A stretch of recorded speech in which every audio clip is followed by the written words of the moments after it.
უბრალოდ რა მაინტერესებს ისეთ თუ ცოლი და ქმარი გაშორებულები არიან, მაგრამ ჯვარი არ აქვს ახსნილი. და არ ცხოვრობენ, 2 წელი, 3 წელი. თუ ან ქალი ან მამაკაცს ყავს ვინმე, ის მუშობაში ითვლება? თქვენ ვფიქრობთ. ალბათ. მეც და ფორმალურად გამოდის. არა. მუშობაში არა, ანუ არ ცხოვრობს. სიძვაში ითვლება. ისე გააშო, ანუ 2 წელი თუ არ ცხოვრობენ. ანუ არ ცხოვრობენ. მაგრამ რა უშლის ხელს რომ დაატოვოს იმისთან ცხოვრობს იმასთან ურთიერთობები თქვა.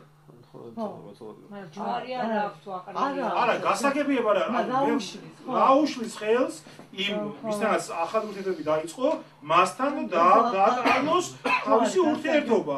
ანუ აიყარო ჯვარი ხელთან და დახვდეს მეორეს. ჯვარ დაუწერილი ოჯახი, არა, ესე იგი, არც აპირებს გამსაკუთრებით. ერთობია ეს. ამას ნიშნავს, ხო, ცოლვას ხანდია. არა. ხო, ანუ ხო ხვდებით, ანუ გასაგებია. არაფერი არ უშლის, ხო ხარ ეს არა? გასაგებია.